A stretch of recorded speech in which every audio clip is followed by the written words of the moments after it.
வணக்கம், எல்லோரும் எப்படி இருக்கிறீங்க? இன்றைக்கி என்ன அந்த பதிவில் பார்க்க போகிறோம் அப்படின்னு பார்த்தீங்கன்னா, ஈரலும் கல்லீரலும் சேர்ந்து ஒரு பெப்பர் கிரேவி மாதிரி பார்க்க போகிறோம். அதுக்கு தேவையான பொருள் பார்த்தீங்கன்னா 1 கிலோ பார்க்க போகிறோம். ஓகேங்க, இது பார்த்தீங்க அப்படின்னா கல்லீரலும், இது வந்து ஈரலும் எடுத்து வச்சுருக்கோம் 1 கிலோவுக்கு தகுந்த மாதிரி. இது பார்த்தீங்க அப்படின்னா ஜீரகம் வந்து கம்மியாகவும் பெப்பர் வந்து அதிகமாகவும் போட்டு ஒரு பவுடர் மாதிரி அரைச்சி வச்சுருக்கோம். சிக்கன் மசாலா, கறி மசாலா, கரம் மசாலா வச்சுருக்கோம், மல்லித்தூள் வச்சுருக்கோம், வரமிளகாத்தூள் வச்சுருக்கோம். இதில் பார்த்தீங்க அப்படின்னா நம்ம தாளிப்பு போடக்கூடியது எல்லாமே வச்சுருக்கோம். பச்சை மிளகா, வெங்காயம், கருவேப்பிலை, மல்லி, தக்காளி. இப்போ எப்படி செய்யறதுன்னு பார்க்கலாங்க. வரைக்கும் கொஞ்சம் வெயிட் பண்ணுவோம்.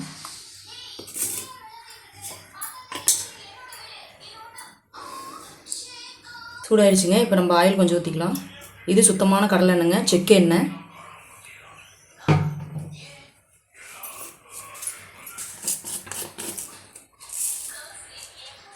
கொஞ்சமாக சோம்பு போட்டுக்கலாங்க.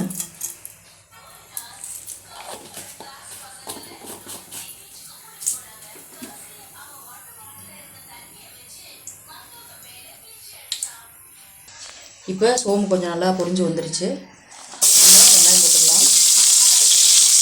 அப்புறம் பச்சை மிளகா கம்மியாக போட்டுக்கலாம், ஏன்னா குழந்தைங்க சாப்பிட்றனால கொஞ்சம் கம்மியாக போட்டுக்கலாம். அப்புறம் பார்த்தீங்க அப்படின்னா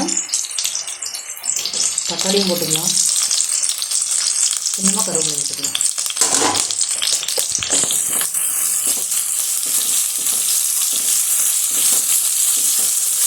நல்லா வதக்கிக்கலாம். இப்போ ஆனியன் பார்த்தீங்க அப்படின்னா நல்லா பொன்னிறமாக நல்லா செவந்து வந்துருச்சுங்க. இப்போ இந்த டைமில் நம்ம என்ன பண்ண போகிறோம் அப்படின்னு பார்த்தீங்கன்னா, நம்ம இஞ்சி பூண்டு பேஸ்ட்டு போட போகிறோம். ஏன்னா வந்து 1 கிலோ அப்படிங்கிறதுனால கொஞ்சம் அதிகமாக சேர்த்துக்கிறேன். நீங்கள் உங்களுக்கு தேவைக்கு ஏற்ற மாதிரி நீங்கள் போட்டுக்கோங்க.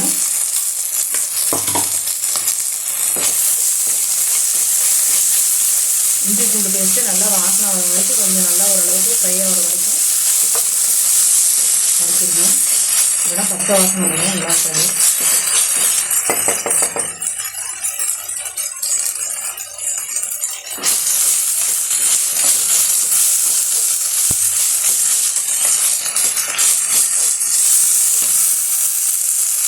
இப்போ பார்த்தீங்கன்னா நம்ம என்னென்ன மசாலா எடுத்து வச்சுருக்கோமே கொஞ்சம் அடுப்பு கம்மியாக வச்சுக்கோங்க. கம்மியாக வச்சுட்டு நம்ம என்னென்ன மசாலா எடுத்து வச்சுருக்கோமோ அது போட்டுக்கலாம். வரமிளகாத்தூள் நான் 1 கிலோவுக்கு தகுந்த மாதிரி போடுறேன், நீங்கள் உங்களுக்கு தகுந்த மாதிரி பார்த்து போட்டுக்கோங்க. கறி மசாலா தூள் தேவைக்கேற்ப, வர மல்லித்தூளுங்க,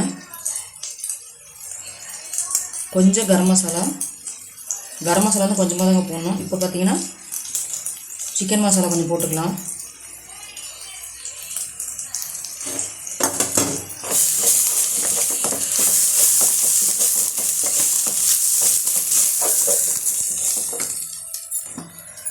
கொஞ்சமாக மஞ்சத்தூள் போட்டுக்கலாங்க.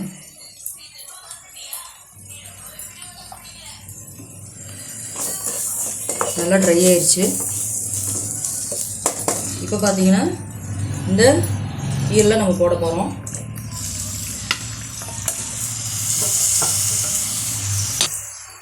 ஈரல் பார்த்தீங்கன்னா நல்லா சுத்தமாக ஒரு 2 வாட்டி கழுவிடுங்க.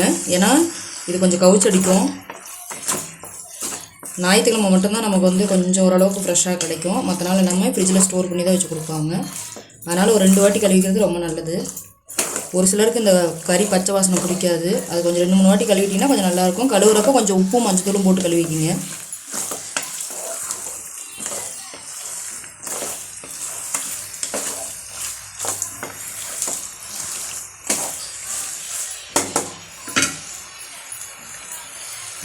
தேவைக்கு தகுந்த மாதிரி தண்ணி ஊற்றிக்கலாங்க. கல்லீரலும் ஈரலும் பொறுத்த வரைக்கும் ரொம்ப நேரம் வேக டைம் எடுக்காதுங்க, சீக்கிரமாக வெந்துடும்.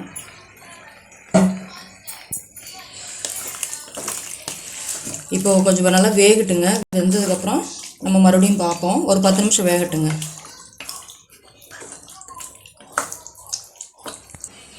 கொஞ்சம் உப்பு போட்டு கொஞ்சம் தேவைக்கேற்ப உப்பு போட்டுக்கலாங்க, கல் உப்பு. இப்போ கொஞ்சம் மூடி வச்சிடலாங்க. ஒரு 10 நிமிஷம் கழிச்சு பார்க்கலாம்.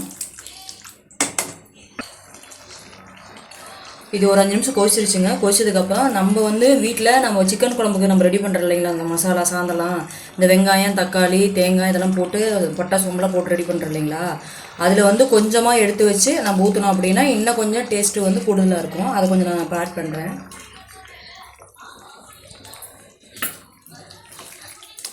கிரேவி நல்லா டேஸ்ட்டு பார்த்திங்கன்னா டிஃப்ரெண்ட்டாக இருக்கும், நல்லாயிருக்கும். இப்போ மூடி வச்சிடலாங்க. இன்னும் கொஞ்சம் நேரம் வேகட்டும்.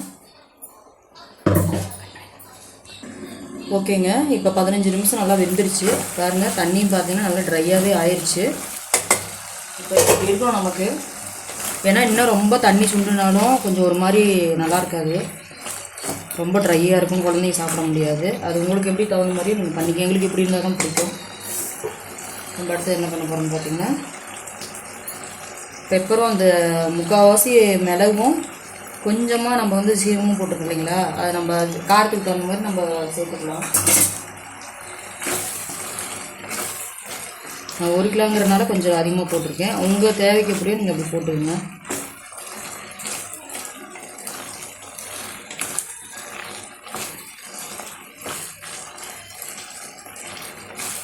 கலந்து விட்டாச்சு. நல்லா கமகமான வாசனையாக இருக்குது.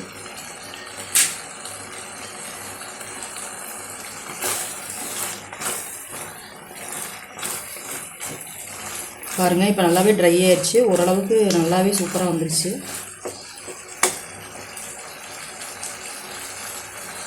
கடைசியாக நம்ம கொத்தமல்லி கருவேப்பிலையும் மறுபடியும் தூவிட்டு அடுப்பை ஆஃப் பண்ணிடலாம்.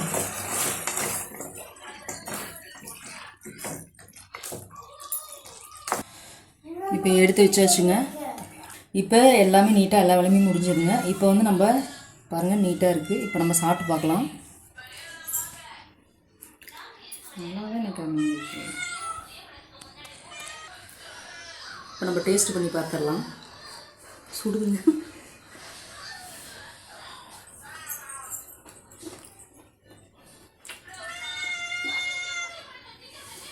சூப்பராக இருக்குங்க. இது நான் பண்ணதுக்காக சொல்லல, நீங்களும் செஞ்சு சாப்பிட்டு பார்த்துட்டு கமெண்டில் எப்படி இருக்குன்னு சொல்லுங்கள். நன்றி, வணக்கம்.